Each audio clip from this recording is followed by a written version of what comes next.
And hello again, everyone. I'm Chris Lincoln. Welcome to Oklahoma Sports Scene here at the Billy Sims Barbecue Restaurant, the Farm Shopping Center in Tulsa, Oklahoma. Take a look at our show lineup for you. We'll start with the new head football coach of the University of Tulsa, Kevin Wilson. You'll have 2 segments with us, talk all things Golden Hurricane football. I think you'll be impressed with the new TU coach. And Joel Koester joins us from the Tulsa Sports Commission. Talk about 2 massive events coming into the city of Tulsa, the BOK Wrestling, the Big 12 Championships first, then later in March, the NCAA National Championships. Justin Barkley is here from Rogers State University, the Hillcats basketball coach, as they go into tournament play. Dale Day, Remington Park's racetrack announcer, will preview their quarter horse and mixed meat season starting a week from this Thursday. He'll be doing, of course, our Remington race reports. And I had a chance to do a Zoom interview with Steve Asmussen from his stable office at New Orleans Fairgrounds. He just surpassed 10,000 wins. First trainer to do that in the history of thoroughbred racing. Steve Asmussen on the show with us. Now it's time to check our Tulsa World Hot Topics. Bracketology breakfast set for March 13th. Mark that date down. Oral Roberts University hosts this great event at Southern Hills Country Club.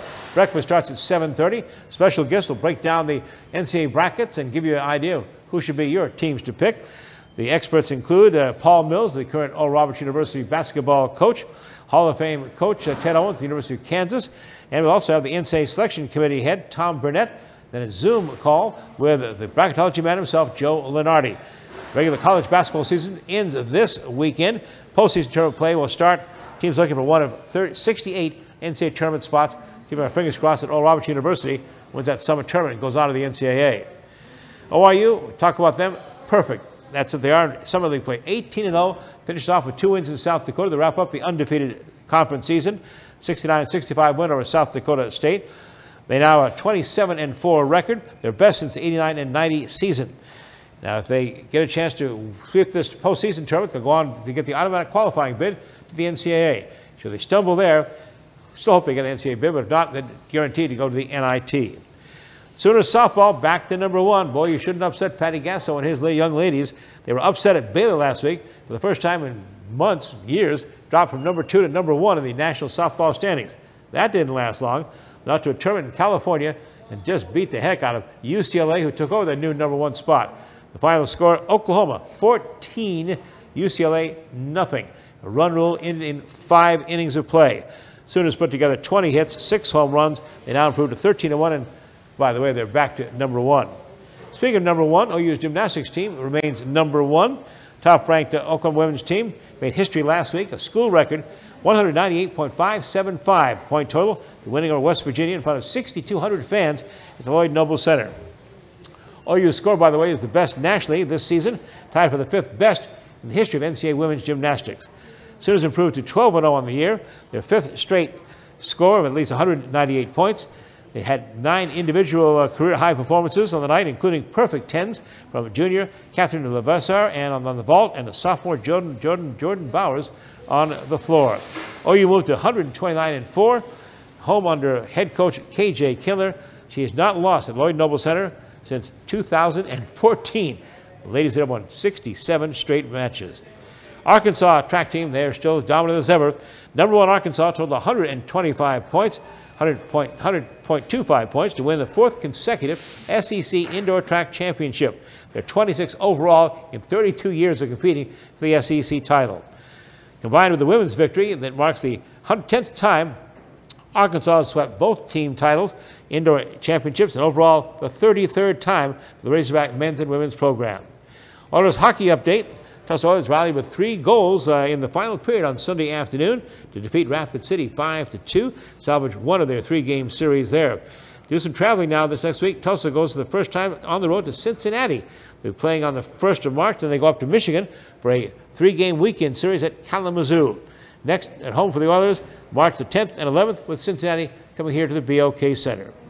Next, University of Tulsa's new head football, Kevin Wilson. 2 segments to talk about all things Golden Hurricane football. Don't want to miss this. Straight ahead on Oklahoma Sports Scene. Glad you're with us. The Tulsa Oilers are back on the ice with a new owner, a new look, and a new attitude. Save big on season tickets today, 2022-23 season. Tickets starting as low as $17 per month. Get your season tickets at TulsaOilers.com. TulsaOilers.com. Experience hard-hitting, glove-dropping, pulse-pounding, glass-rattling kind of thrill. Season tickets available now at TulsaOilers.com. This is your town, your team, your Tulsa Oilers are back. Billy Sims knows barbecue. How about 9 meats, including brisket, chicken, pork, turkey, and ribs? Just to name a few, and 7 home-style sides. We start early to slow smoke the most delicious meats for over 12 hours. Every day. Wherever you want, online, dine-in, curbside, or carry-out. We've had a passion for over 15 years of serving delicious barbecue to people like you. Billy Sims has fast, drop-in friendly neighborhood service, loud enough for a tailgate and fancy enough for a wedding. Like we said, Billy Sims knows barbecue. Remington Park Racing returns with the 2023 Spring Quarter Horse season, running from March 9 to June 3rd.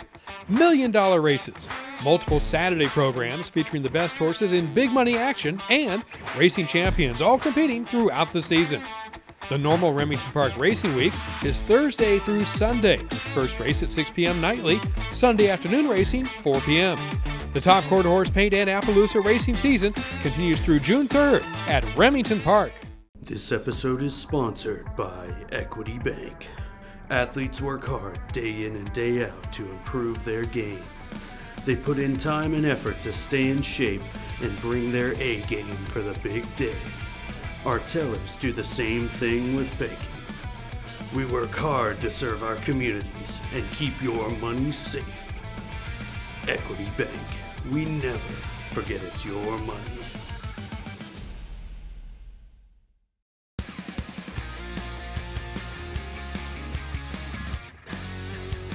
It was December 6th of last year when Kevin Wilson was introduced as the University of Tulsa's 34th head football coach. He came to Tulsa following 6 seasons as the offensive coordinator, one of the great power schools in college football, the Ohio State University. He's had 37 seasons of coaching experience on the college level, including 8 years right here in Oklahoma at the University of Oklahoma on Bob Soup's staff as their offensive coordinator as well. 5 seasons, and he was the head coach at Indiana University, head of the Hoosiers. Coach Wilson, welcome to Tulsa. As we started our Zoom call with him, we asked him, why did you decide this was a job for you? Why pick TU? One chance to be a head coach. You know, Chris, you don't get those opportunities a lot. So, you know, when you get those opportunities, I lived in Norman for 9 years down there at OU, so knew the state, and it was a place that we'd love to live in. Knew the city's a great city. Knew historically Tulsa's always had some strong teams throughout the years. And so, again, I just thought it was a chance to be a head coach at a program that we could hopefully have some positive impact, not only with the kids we're going to coach, we want to have a lot of impact there, but with the program and with the city. So excited to be here. It's a great opportunity. Got a lot of challenges, but we're off to a good start. We're excited to get rolling here. Well, new coaches always talk about changing the culture. What is the culture like at TU? You're dealing, of course, with the schools, the smallest in all Division I in terms of enrollment. Yeah, I mean, everybody says that word a lot, and there's, you know, there's always going to be a culture. I mean, the way we teach it here is culture drives behavior, and behavior drives performance. Performance drives results. So the culture of the way you were raised in your household determines your behavior, your habits, and your results. So, you know, the culture drives the habits drive the performance gets the results. So, you know, when we came in, we just want to talk about great daily habits of having what we call a Tulsa Man's Day, just getting up and getting off to a good start and having a good meal within you, and having a good day at class. When it's time to come to work out your practice, have a good day there. Represent yourself on both sides of the street, both, and when I say street, H Street, where the athletics here on the south side, academics on the north side of H Street on campus. Then on both sides of H Street, we're having championship days. And that means not necessarily, you know, everything's going perfectly, but we're working hard with a great attitude. We're representing ourselves on the field. We're representing ourselves within the classroom and community like a great kid. And great kids have tough days. Great kids lose games or maybe don't have a great performance all the time, but we can still have a great attitude and go about this the right way. So we came in. I think I've been very impressed with our kids. I think we've done, without bragging or boasting, I think we've done a good job trying to connect with our kids and what we expect and how we want to operate. And I love the start we're off to. We got a lot of work to do, but these first 2 months, a little bit of January's recruiting, but the time with our kids in January, February, we're off to a great start. I'm excited to see what this group can do short term, this year, and long term as we build this team. Coach, what are your impressions of the talent of this football team? I know pretty much now it's all been tape and exercise and stuff, but before you get them on the field, what are your impressions of the talent you have? I mean, some positions potentially maybe a little bit deeper than others, but I think our work habits have been really good. I think the way they're approaching practice, and we've gotten after. I think I've been impressed with our overall team speed, a little bit faster than I anticipated. A lot of guys that can run. I think we've got some decent size, specifically with the offensive line. So it'll be interesting when we get the pads on in time with spring ball, going through summer preseason. When we start blocking and tackling, can we actually do those things? But the overall size, buy-in, team speed, the way our kids are working, the chemistry, I've been very impressed, and I'm very encouraged. So we'll keep doing it. We'll keep trying to enhance it with recruiting, and once in a while in this day and age, a little of that portal stuff. I don't know if that's always the best way to go, but we'll keep looking at that. And really the high school recruiting, like we talked about earlier, trying to do a great job getting good high school guys and developing them. But I've been impressed with our team, Chris. It's I think we have a chance to get off to a solid start this first year. Kevin, tell us about your staff, putting them together. We've worked really hard to get together, and then unfortunately, I've had two guys that have came here since have taken other opportunities. That's it's a little unfortunate. We don't do it in a contract deal here, where when assistant coach comes, he's got to buy out. So if he thinks he can find, if he gets a better opportunity. So unfortunately, we put the staff together with the leadership positions first. Offensive coordinator Steve Spurrier, working with myself, and then we complemented that side with Ryan Stanchek, O-line, Greg Fry, tight ends, Adrian Mays at running back, Ryan Switzer, receiver. I think it's a great group. It's going awesome. Defensively, our defensive coordinator decided to take a job at Indiana. And for him, I mean, it was double your salary in a 2-year contract. So on paper, a lot of money up front. But I know here he had a chance to coordinate our defense, and he did a great job the short time he's here. I know he struggled, and should he leave or should he stay? And in the end, he decided to go. So we wish him well. We've continued, though, to kind of march with the guys we've got. And then, unfortunately, last Friday, our special teams coach came in. High school friend of his is D coordinator at Navy. He wanted to go to Navy. Again, I'm not a fan of that. I think, assistant coach contract I had at Ohio State, I couldn't take a job at another conference team. I kind of don't like losing a coach to another conference school, but the way our contracts are here, the guys, have the ability to do that. So we've lost 2 coaches. We'll take our time. We took our time putting the staff together. Got some great support coaches and our young coaches helping us. I've been impressed with the staff, but Chris, I'm down 2 spots right now. So we've pushed spring ball back to after spring break. We got 3 weeks till spring ball. And the way we'll teach spring ball and the way we'll go through our summer and preseason, I still think we have ample time to get the system and the schemes in place. But I think it's more critical right now that we just get the right people. I thought we did a great job early of getting some great people. Unfortunately, a couple guys have moved on. So now we got to look to find a way of adding some other quality guys that fit Tulsa, fit our staff. We'll do a great job. I'm confident we'll get that. But I love the coaches we have. I like the way they've connected with their team. And unfortunately, I've lost a couple. And same thing happened at Indiana. I mean, I in my first year, I had 4 coaches hired. I think if you look at my job at Indiana, the job here, I've attracted good coaches. I lost 4 coaches at Indiana. Now one of those coaches just coached in the Super Bowl. Another one of those coaches for the Packers. Another one of those coaches at the University of Florida. I mean, I lost those. I hired them right at the gate and lost them within a couple months as the season started. So it's unfortunate. I don't think it's a lack of loyalty when a guy leaves you. If he thinks it's a better opportunity. Was disappointed I gave coordinator opportunities to guys who weren't coordinators and would have wanted them to maybe sense the buy-in. But if a guy doesn't want to be here, it's best for his family. I wish them well. And I'm confident it's a little bumpy road, but we went about work last week, and I don't think anyone would notice we were down a coach. I thought we maybe had the best week we've had with our team. So like where we're at, like where we're going, and we'll keep managing this the best we can. Sorry to be long-winded there, but you're fine. Coach Wilson, how do you feel about that first recruiting class? Especially, I know the local high school coach really excited about your emphasis on some of the local talent in this area here in the state of Oklahoma. Yeah, we took 9 Oklahoma guys. One of them, Coach Blankenship, when I called him, I actually was calling to ask him about Dominique Franks, because I heard Dominique to be a quality control secondary coach. He's a getting his coaching career started after he played in the NFL in Oklahoma. And of course, a former great Tulsa Union guy. But I was talking about, hey, now, Bill, if you got any really good players, somebody you think we ought to look at or walk on, just keep us in mind. He said, hey, man, I got a D lineman, I think, with the transfer portals getting under recruited. And he's a young man this week will be competing for his second opportunity to win the state heavyweight wrestling championship. And so I'm excited about Tyler Rich from Wasso. Added a couple guys, 3 guys out of Tulsa Union. Was able to keep Devin Robinson was with us. Got Grayson Tempest and Bennett Ringlet. Really like R.J. Jackson out of Choctaw. We're able to get Camden Crooks out of Cushing. So we're able to get, and we battled. We lost one to Okie State in the last week. We lost a kid to OU in the last week. And we were battling some guys for some guys too, Chris. So we like that.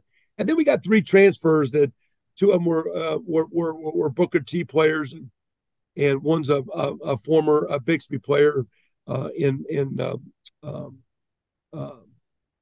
Braylon Presley, DJ Jones coming in, and then Kewan Parker coming over. So 9 Oklahoma guys. It was good to get. I like their body types. I thought we did a good job coming to some of those Texas guys. Got 2 kids out of Arkansas, Chris. It was a good class. Don't know if we'll take that many next year, Oklahoma guys, but we'll start in the backyard and we'll hit this Tulsa community, this green country area hard, and we'll go around the state and do the best we can. All right, Coach, take a quick time out here to come back and give the fans a look at what this TU Golden Hurricane football team will look like offense and defensively in 2023 after we take this break on Oklahoma Sports Scene. You did it, Tulsa. You name the team. We name the team. You name the team. The Tulsa Oilers indoor football team kicks off in March, Saturday nights, 7 p.m., BOK Center. Season tickets are on sale now. Go to TulsaOilersFootball.com. That's TulsaOilersFootball.com to get your season tickets now. Don't miss your chance to experience the fast pace, helmet-hitting, pad-popping excitement of professional indoor football. TulsaOilersFootball.com. TulsaOilersFootball.com. Billy Sims knows barbecue. How about 9 meats, including brisket, chicken, pork, turkey, and ribs? Just to name a few, and 7 home-style sides. We start early to slow smoke the most delicious meats for over 12 hours. Every day. Wherever you want, online, dine in, curbside, or carry out. We've had a passion for over 15 years of serving delicious barbecue to people like you. Billy Sims has fast, drop-in friendly neighborhood service, loud enough for a tailgate and fancy enough for a wedding. Like we said, Billy Sims knows barbecue. Remington Park Racing returns with the 2023 Spring Quarter Horse season, running from March 9 to June 3rd. $1 million races, multiple Saturday programs featuring the best horses in big money action, and racing champions all competing throughout the season. The normal Remington Park Racing Week is Thursday through Sunday. First race at 6 p.m. nightly, Sunday afternoon racing 4 p.m. The top quarter horse paint and Appaloosa racing season continues through June 3rd at Remington Park.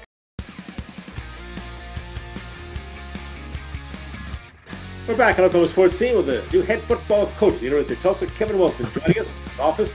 So Kevin, kind of give the TU fans an idea of what the offense and defense will look like for the Golden Hurricane of 2023. Don't know. Hadn't practiced yet. I don't know. Yeah.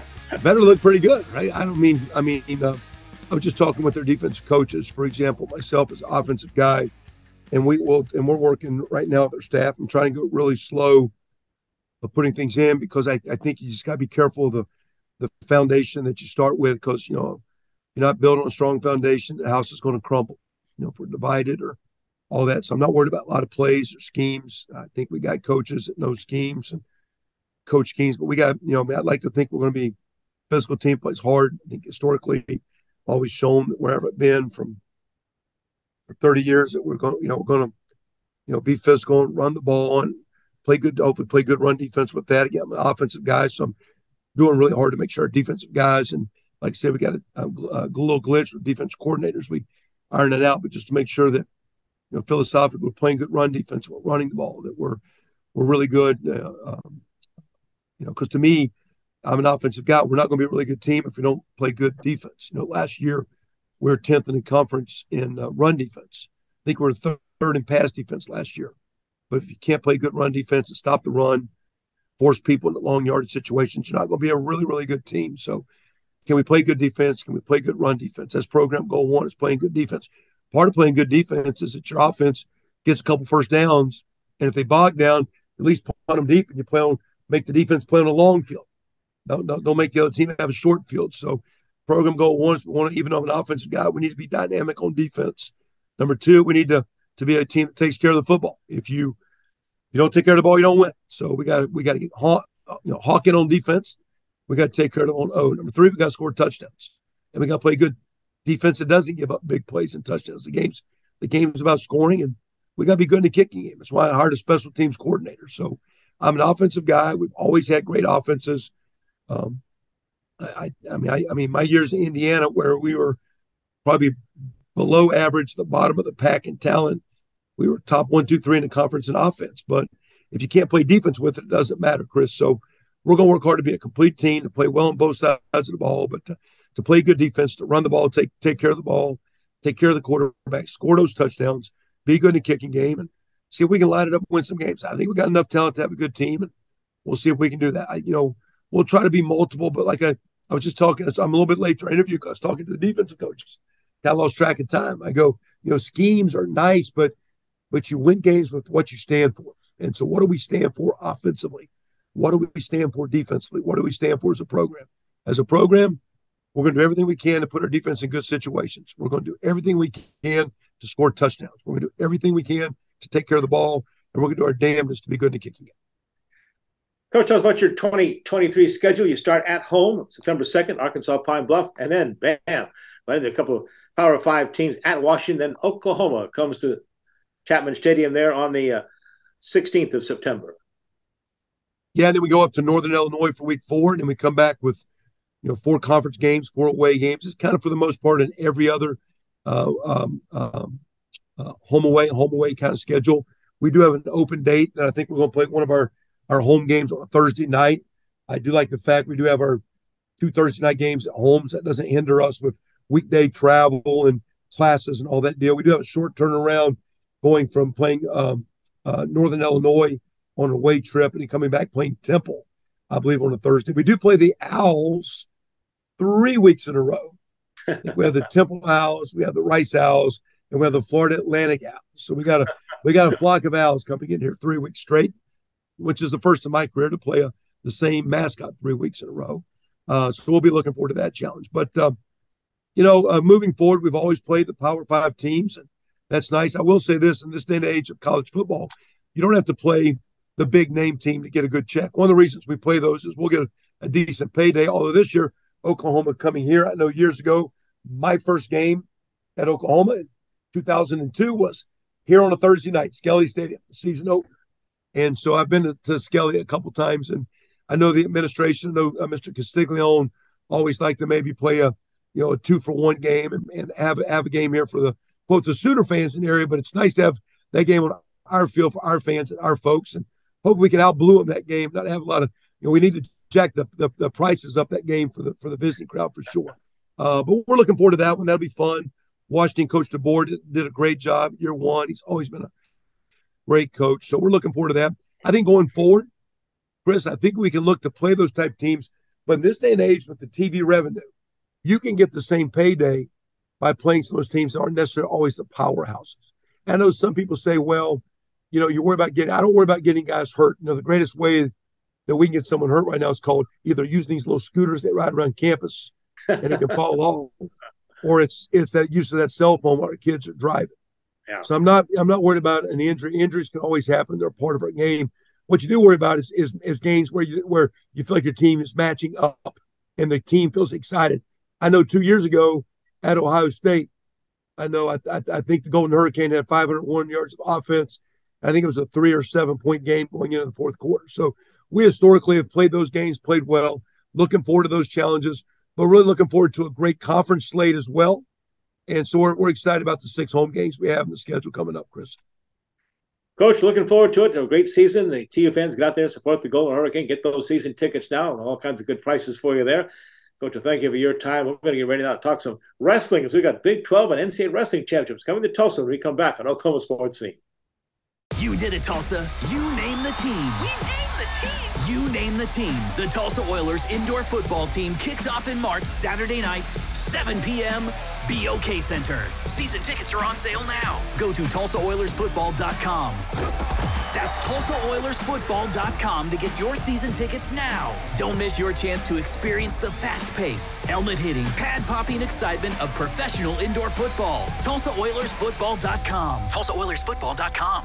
This episode is sponsored by Equity Bank. Athletes work hard day in and day out to improve their game. They put in time and effort to stay in shape and bring their A game for the big day. Our tellers do the same thing with banking. We work hard to serve our communities and keep your money safe. Equity Bank. We never forget it's your money.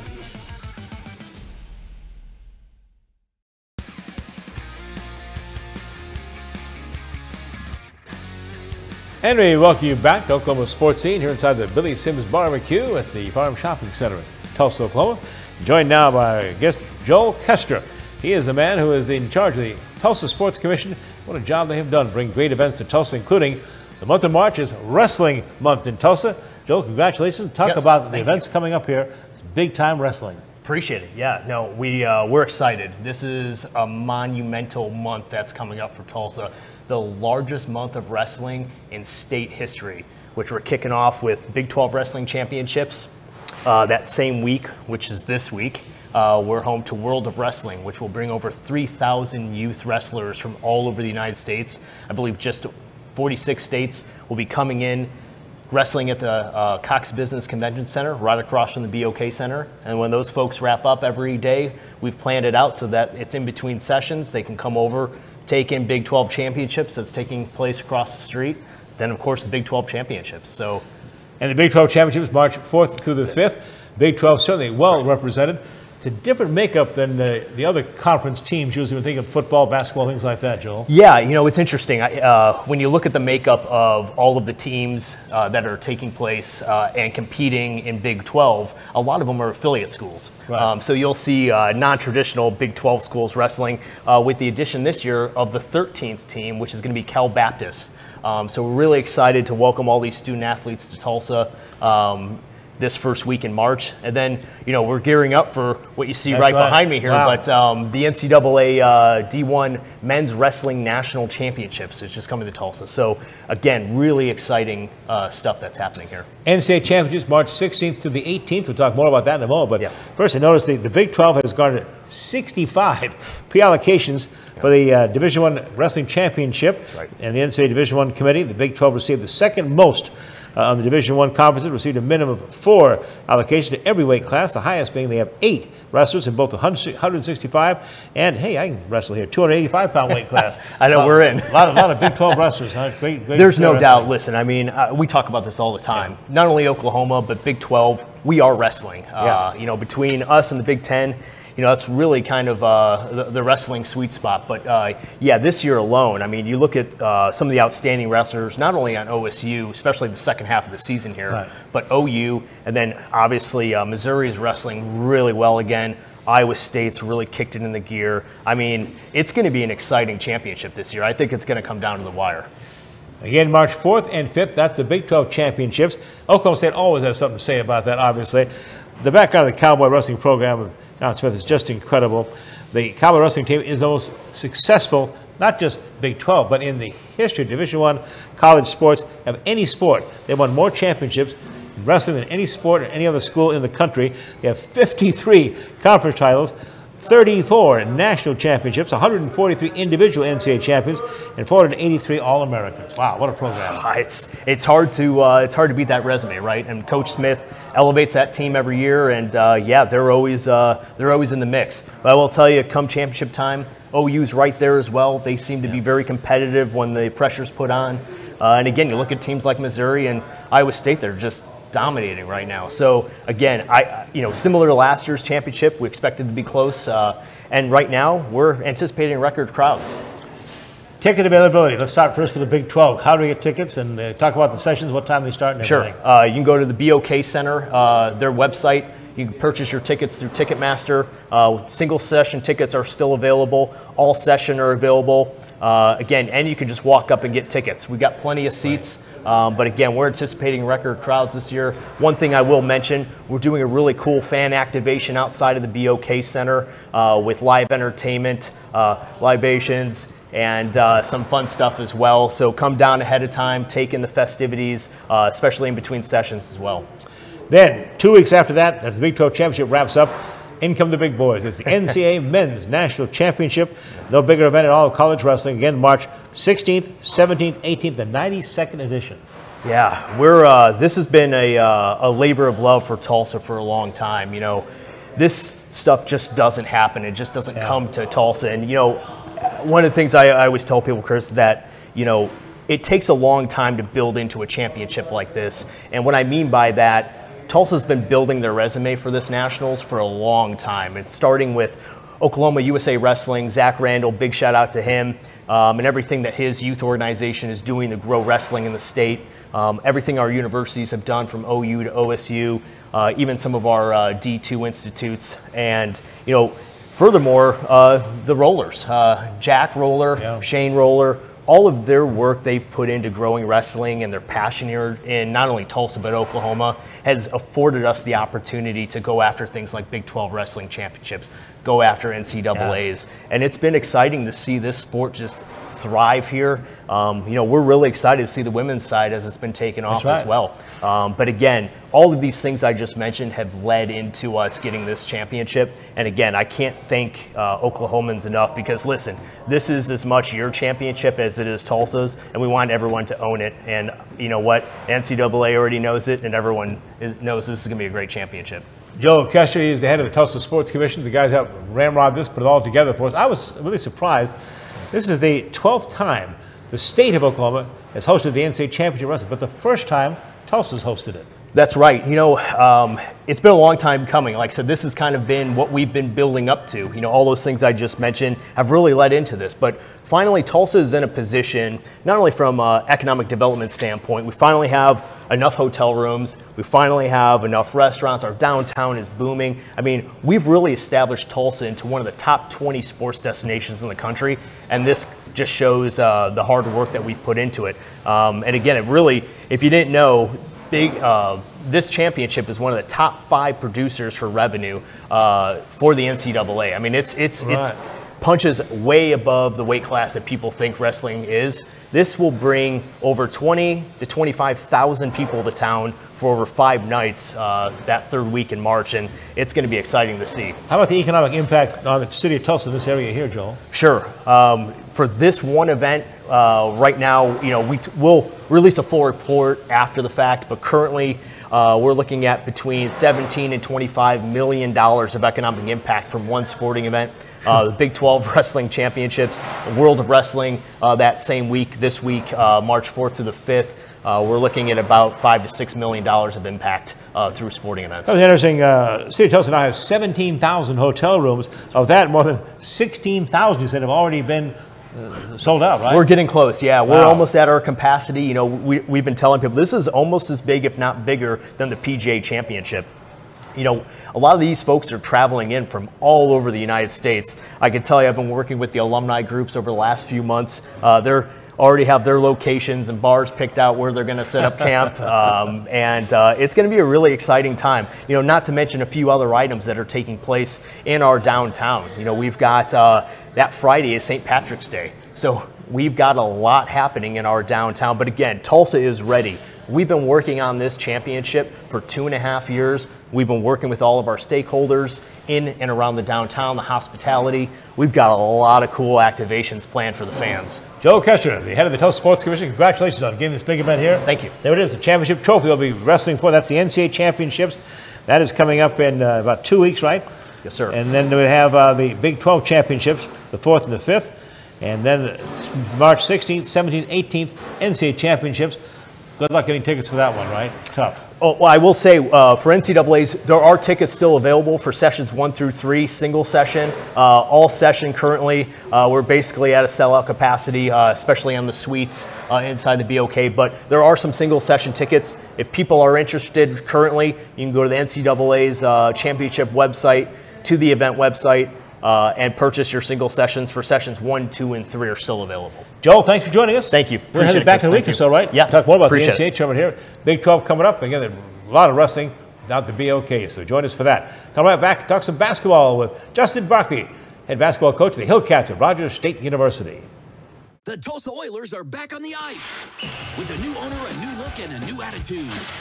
Save big on season tickets today, 2022-23 season. Tickets starting as low as $17 per month. Get your season tickets at TulsaOilers.com. TulsaOilers.com. Experience hard-hitting, glove-dropping, pulse-pounding, glass-rattling kind of thrill. Season tickets available now at TulsaOilers.com. This is your town, your team, your Tulsa Oilers are back. Remington Park Racing returns with the 2023 Spring Quarter Horse season, running from March 9 to June 3rd. $1 million races, multiple Saturday programs featuring the best horses in big money action, and racing champions all competing throughout the season. The normal Remington Park Racing Week is Thursday through Sunday. First race at 6 p.m. nightly, Sunday afternoon racing 4 p.m. The top quarter horse paint and Appaloosa racing season continues through June 3rd at Remington Park. Billy Sims knows barbecue. How about 9 meats, including brisket, chicken, pork, turkey, and ribs? Just to name a few, and 7 home-style sides. We start early to slow smoke the most delicious meats for over 12 hours. Every day. Wherever you want, online, dine-in, curbside, or carry-out. We've had a passion for over 15 years of serving delicious barbecue to people like you. Billy Sims has fast, drop-in friendly neighborhood service, loud enough for a tailgate and fancy enough for a wedding. Like we said, Billy Sims knows barbecue.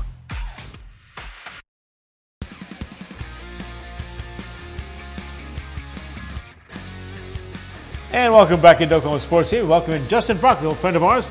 It's good to see you, Chris. Coach, Rogers State University Hillcats. And where's your dad? It's supposed to be a father-son thing with his dad, of course, the Hall of Fame coach of the, Longhorns. And where's Clyde?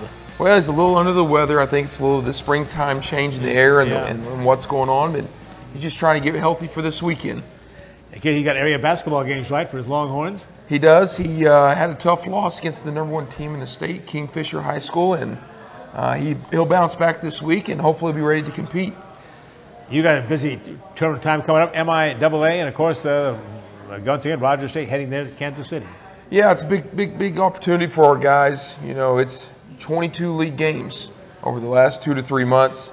We were preseason picked 11th after losing around 80% of our scoring from a year ago, and to finish in the top 6 and close the season winning 4 out of 5, we feel like we're playing our best basketball at the right time. But you guys have been tough at home this season too. Well, our only 2 losses are to 2 top 10 teams in the country. It's a place that we've come to like. We kind of call it the barn. They have the Rogers County Fair and some of the other different things that go on in the facilities, but it's a place where we've gotten great support, not only from our community, but our local students and supporters. So it's something that we use to our liking. Tell us how you rebuilt this Hillcat team, because I know everybody talked about all the scoring you lost from last season's fine team. Well, I mean, just like anybody, I think that the most common question I get on the road today: do you guys mess with the NCAA portal? Oh, and yeah. Absolutely. We've had guys that's left. We've had young men that's come in from the portal. We've brought high school kids in. We've done a little bit of everything. I'll be honest. We've had a few NCAA Division I transfers that's come in. We've had a highly touted high school prep standout from Owasso and Caden Fry that's come in, and we've had a few junior college guys. So a little bit of this, a little bit of that, and to be honest, it's just try to find guys that want to be here and compete at a high level. So the portal's having a big impact on the Division II schools as Division I? Absolutely. There's so many young men. What you're starting to find now is you're starting to find Division II young men that are having success early on in their career, elevating from the Division II level up to Division I. And we've seen that a few times already in our league. But we'll see some low major guys, mid major guys. We've got a ACC transfer from Georgia Tech that's playing in our league. So the level of basketball has definitely rose. I think people are being more educated about Division II basketball than they may have been 15, 20 years ago. And I think social media, different ways to get the product out there, but it's an opportunity to play, and of course, kids are trying to find the right fit now. So who, through the season, has really developed as your key players for the Hillcats? Well, we've got 2 young men. Both of them are seniors. We think will probably be the all-league conference guys. One is Chris Whitaker from Philadelphia, Pennsylvania. He started his career off in Arizona at a junior college where he was Region Player of the Year, and through some contacts of mine, he moved on to Portland State. We kind of found him through the transfer portal, found him late. And then I've got a young man that's been with me for 3 years, 6'8", Joey Sirocco from right outside Chicago, Illinois. And he'll be an all-league player. And both of them probably have the opportunity, once their season ends, to continue their career overseas. We tape this show on Monday, which means we're kind of behind a little bit because the MIAA tournament gets underway in Kansas City this Wednesday, the 1st of March. And I tell you, if you're a basketball junkie, there's no better place to be in the Municipal Auditorium, Kansas City, Missouri.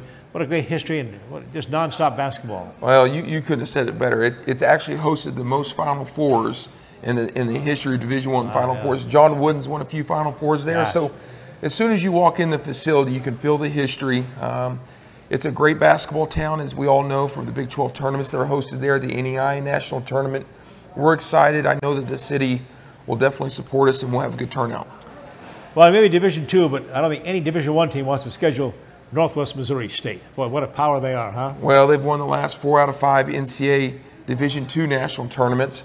I think I told their head coach, Ben McCollum, a couple weeks ago when we played them, if he decides to look at some other jobs, I'll be more than happy to help him pack his bags and move. Won 10 straight conference tournaments. Yeah. And they're tough. This season they go into the MIAA tournament, #1 seed with a 20-2 record. You're going to be hooking up against the #3 seed, Fort Hays State. Tell us about them. Well, it's a team that we played in our second conference game of the season. So it's been, back in late November. So it's been a little bit.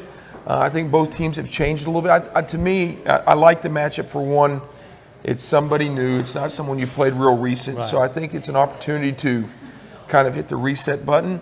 We lost a tough one at their place, which is a very difficult, place to play. So hopefully we'll use this to our ability to kind of get right. And I do think we're playing our best basketball at the right time. You've got a Friday afternoon game, so hopefully we can come back next week and wrap up victories for you and talk about what's ahead. So talk about the progression here, how many games you have to win in this tournament. Well, we're going to be automatically in the quarterfinals. And if we can be lucky to advance, we'll be probably playing the winner of Central Oklahoma or either Missouri Southern or Northeastern State. So a lot of familiar ties in the area are all on the same side of the bracket. We're going to get your dad Clyde on in a later show, but boy, he's talking about one of the main guys of Oklahoma high school basketball. What a career he's had. Over 700 wins now, and the coach named for him there in Inola, and just a special guy. And I know he's meant a lot to you in your career, obviously, too. Well, he's a guy that I could really lean on in this profession. Someone that's done it for 45 plus years. Wow. What I like the fact that he's been extremely loyal and done it the right way, and it's about teaching and impacting young men, and that's what to me drew me to the sport, and an opportunity to try to help mature guys. Yes, we love to win, but to learn from someone that's won 700 times and been in the same place, obviously he's doing something right. And won a state championship, was it 1998? 1998. It's the only yeah. school state championship, and I was lucky enough to be on that team. That's right. And then on to Northeastern State, too, then, right? Same place. Yeah. We both played at Northeastern State for 4 years each. And won a championship there, too. Yeah, won its championship there. So, yeah, I guess you could say it doesn't fall far from the tree. And, they always say there's always that woman behind the successful man, and that's certainly the case of both these guys. Justin, of course, his wife, Emily Barkley, the outstanding athletic director at Union High School here in Tulsa. But I'll tell you, Clyde, he found a winner there in Carol Lamb. I saw this note. Is this right? She has been keeping the scorebook at Clyde's high school basketball games for some 44 seasons and only missed like 5 games. It's only a handful, and she won't make our games this weekend because he'll be playing. Yeah. But absolutely, still sits on the bench, especially on away games, and helping keep the book. And I don't know who I talked to first, my mom or my dad, to see how the game went. They both got their side of the story, so it's okay. And you and your dad do some ranching too, right? How's the cattle ranch there? Every single morning. We really usually talk about our teams in the game the night before, and it helps if we've won, because if we're showing up at 7 a.m. after a loss, both of us are kind of grumpy moods. Well, again, Justin, thanks for joining us. Thanks, Chris. Great job at Rogers State University. Wish the Hillcats all the best at MIAA. We're going to come back and time for a live racing almost at Remington Park. Dale Day joins us to preview the live racing season coming up. Stay with us. Billy Sims knows barbecue. How about 9 meats, including brisket, chicken, pork, turkey, and ribs? Just to name a few, and 7 home-style sides. We start early to slow smoke the most delicious meats for over 12 hours. Every day. wherever you want, online, dine in, curbside, or carry out. We've had a passion for over 15 years of serving delicious barbecue to people like you. Billy Sims has fast, drop-in friendly neighborhood service, loud enough for a tailgate and fancy enough for a wedding. Like we said, Billy Sims knows barbecue. The Tulsa Oilers are back on the ice. With a new owner, a new look, and a new attitude. Save big on season tickets today, 2022-23 season. Tickets starting as low as $17 per month. Get your season tickets at TulsaOilers.com. TulsaOilers.com. Experience hard-hitting, glove-dropping, pulse-pounding, glass-rattling kind of thrill. Season tickets available now at TulsaOilers.com. This is your town, your team, your Tulsa Oilers are back.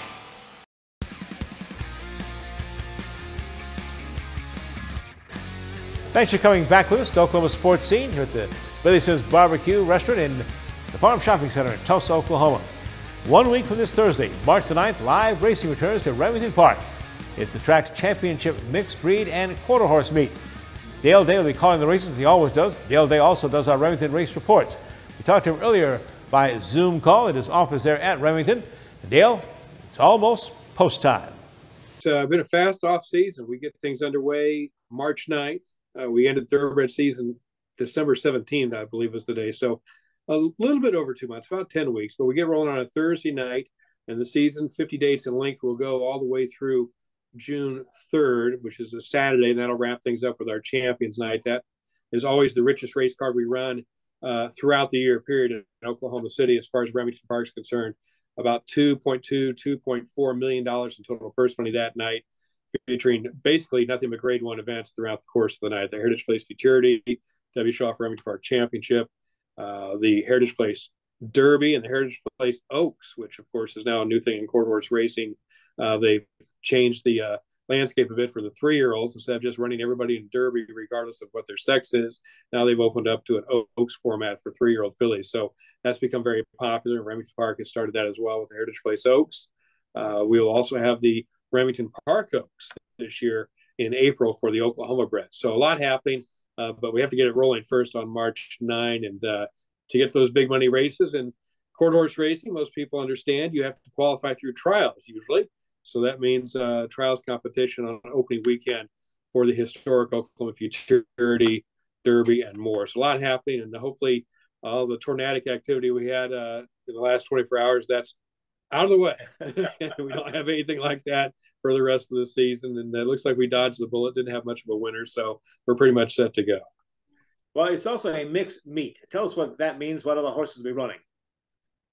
Yes, the mixed meet, most people just refer to it as our quarter horse season, but it's actually the American Quarter Horse Paint and Appaloosa season. The paints and the Appaloosas provide the mixed meet part of it. So it's not just straight quarter horses. Paints have a lot of run as well. They have 3 different futurities on their agenda as well.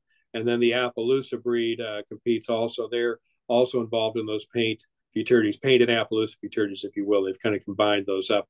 And the Appaloosa breed, when I first started at Remington Park nearly 30 years ago, was still very popular and actually kind of held their own for the most part against the paints. But that breed, as far as racing is concerned, has dwindled immensely, and the Appaloosas have become more of a show breed. So not as many Appaloosa racers as there once was. So the paints kind of dominate between those two breeds now.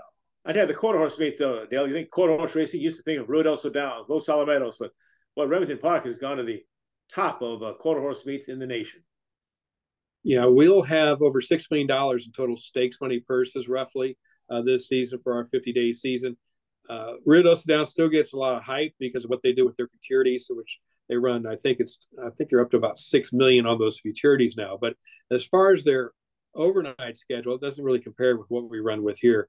When you factor everything in, we compete for about $215,000 to $20,000 a day in regular purse money. I'm going off the top of my head, that might be a little lower, a little high by a few thousand. But overall, this season is gangbusters, and everybody guns for it to get ready for their rest of their year. They aim for our futurities first if they can. We have the first $1 million futurity of the season with that Heritage Place. The Remington Park futurity might hit $1 million this year. We'll see how that goes for the Oklahoma bred. So big money racing early in the year is right here at Remington Park. Well, Dale, I was there opening day at Remington Park. My gosh, September 1st, back in 1988. This would be My master 35th season. Is that right, Dale? Yeah, when we hit September 1, that'll be the 35th anniversary. Absolutely. Wow. And of course, any big changes? What's new at Remington Park for the race fans for 2023? Getting things rolling. It went well last year, which was our first full season open since we were limited to attendance due to COVID for corridor season. So we're going to stick with what we did. We'll go 6 p.m. start times normally, Thursday, Friday, and Saturday. Sunday afternoon racing is kind of a twilight type of thing. We'll go at 4 p.m. on Sunday afternoon. So we haven't really changed much of anything this year. And we'll just continue on with what seems to be working well for us.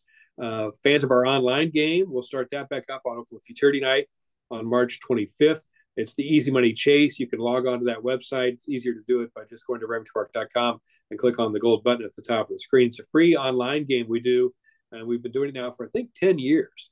A little more than $6,000 in free cash prize money, $3,000 grand prize. All the fans have to do is select a horse in the contest races. If the horse runs fourth or better, they move on to the next night. It's very simple, and we make it easy for everybody to stay in the game as long as possible, and just try to pick as many winners as you can, and you rack up win, place, and show money accordingly. It's virtual depending on what the horse actually earns on the racetrack, and whoever has the biggest bankroll at the end of the season can pick up that $3,000. So it's a free game. We have about 2,000 to 2,500 people play it every season. It's really a lot of fun, and we created it hoping to expose the corridors and paints and the apps to the rest of the United States outside of the Southwest area here.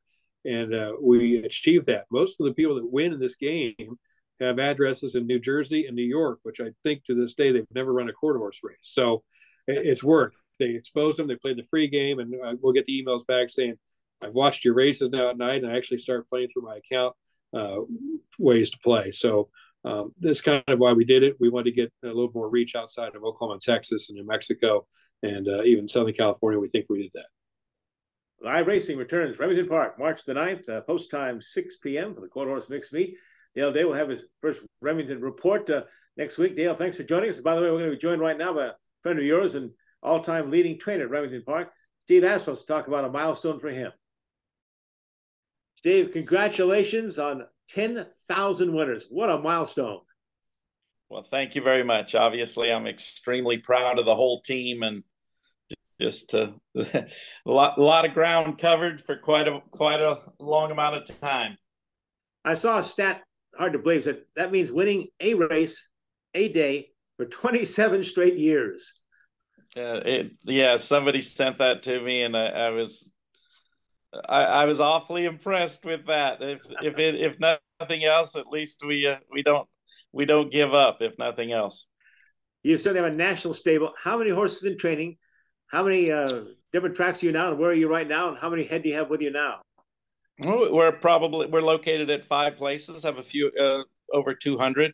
Oaklawn Park and Fairgrounds, Sam Houston Race Park, Turfway, and we keep horses year-round at Louisiana Downs. It's a good surface, centrally located, and nowadays you're not positive who's going to get in where, so you want accessibility to the races.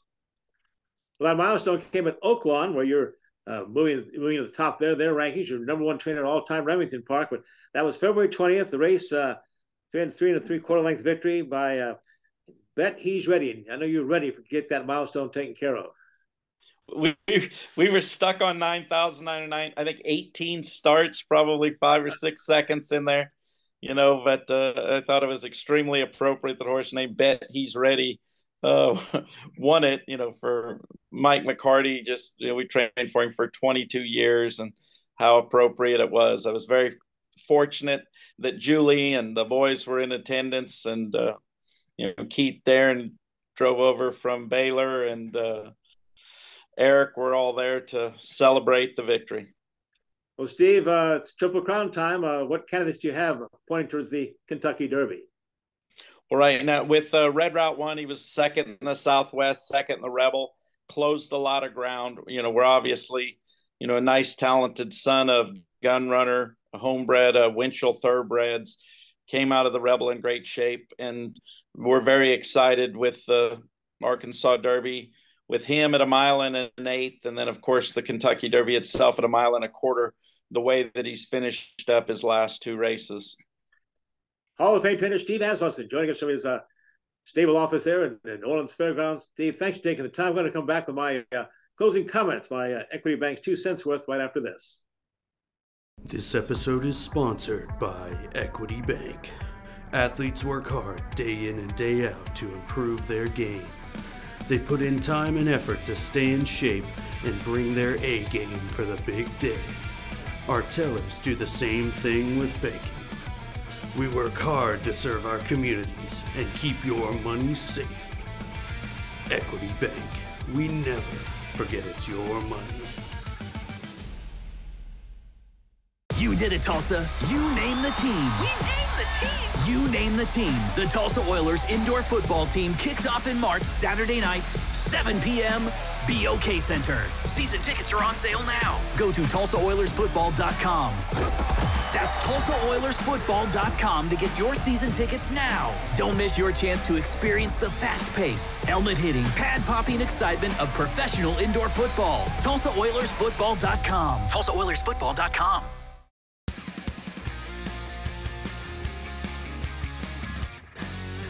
Wrap things up on the show here with Equity Bank's my commentary, Lincoln's 2 cents worth. Time to play ball. That's right, spring training is underway for Major League Baseball. It's going to be a little bit different game for you in 2023. Spring training is now in full swing. Down in Florida, the Grapefruit League, and in Florida, Arizona, the Cactus League. 15 teams in each one there. All 30 teams will be playing and starting the season on March the 30th. First time since, by the way, 1968. All 30 teams will open the season on the same day. And if all 162 games go on, the regular season will end October the 1st. The postseason begins for Major League Baseball October 3rd. If the World Series goes to a full 7 games, it means we'll have baseball in early November, ending November the 4th. The 93rd All-Star Game date, by the way, is July 11th. That will be played in Seattle. There will be no Field of Dreams baseball game this summer in the cornfields of Iowa. They're redoing the fields there, so again, that game has been canceled for this year. Here's the new look of baseball 2023. A pitch clock is being introduced in Major League Baseball for the first time. It was in AAA last year. It's a standardized period of 30 seconds between batters within each half inning. A timer between pitches of 15 seconds with the bases empty, 20 seconds with the runner on base. The pitcher must start his motion before the expiration of the pitch time, or the violation will result in automatic ball. Infield shifts will be restricted. No more than loading up the infield for batters. The defensive team must have no fewer than 4 players in the infield positions, at least 2 on each side of second base. And because of our feet have gotten bigger, that's what they say, they've increased the size of the bases from 15 to 18 inches, promoting more base stealing. Highest paid players in Major League Baseball 2023 will be Max Scherzer and Justin Verlander, both pitchers of the New York Mets, at $43.3 million a season. Major League Baseball ready to start. Look a little different this year. Get ready to enjoy it. Looking forward to next week. Again, we'll bring back Joel Koester from the Tulsa Sports Commission to wrap up the Big 12 Wrestling Championships. Another preview of the NCAA Championships, a massive event coming to Tulsa. And our own Michael Knight joins us here from his PrepHoops.com to preview the state championships in high school basketball around Oklahoma. So join us next week on Oklahoma Sports Scene. Until then, reminder, be a good sport.